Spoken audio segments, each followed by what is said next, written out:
Right మరో breaking news చూస్తున్నాం. కొండా సురేఖ దొంగ ఏడుపులు పెడబొబ్బులు పెడుతున్నారని మాజీ మంత్రి కేటీఆర్ ఘాటు వ్యాఖ్యలు చేశారు.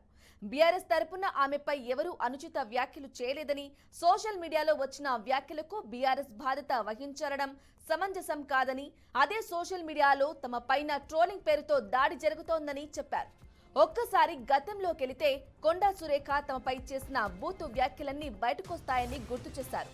కావాలంటే గతంలో ఆమె మాట్లాడిన వీడియోలు కూడా తాను పంపిస్తానంటూ మీడియాతో అన్నారు. అప్పట్లో నేను హీరోయిన్ల ఫోన్లు ట్యాప్ చేస్తున్నానంటూ ఆరోపణలు చేశారు. మరి అలాంటి ఆరోపణలు చేసినప్పుడు మా ఇంట్లో ఉన్న మహిళలు బాధపడతారా? వాళ్ళు ఎడవలేదా? ఈ బాధ అప్పుడు గుర్తుకు రాలేదా అని నిలదీశారు.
బ్రేకింగ్ న్యూస్ చూస్తున్నాం.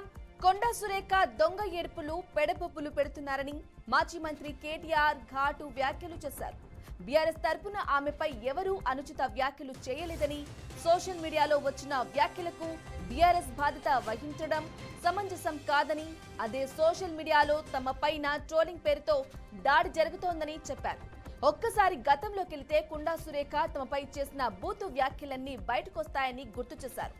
కావాలంటే గతంలో ఆమె మాట్లాడిన వీడియోలు కూడా తాను పంపిస్తానంటూ మీడియాతో మాట్లాడారు. అప్పట్లో నేను హీరోయిన్ల ఫోన్లు ట్యాప్ చేస్తున్నానంటూ ఆరోపణలు చేశారు. మరి అలాంటి ఆరోపణలు చేసినప్పుడు మా ఇంట్లో ఉన్న మహిళలు బాధపడలేదా? వాళ్ళు ఏడవలేదా? ఈ బాధ అప్పుడు గుర్తుకు రాలేదా అని నిలదీశారు.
బ్రేకింగ్ న్యూస్ చూస్తున్నాం. కొండా సురేఖ దొంగ ఏడుపులు పెడబొబ్బులు పెడుతున్నారని మాజీ మంత్రి కేటీఆర్ ఘాటు వ్యాఖ్యలు చేశారు.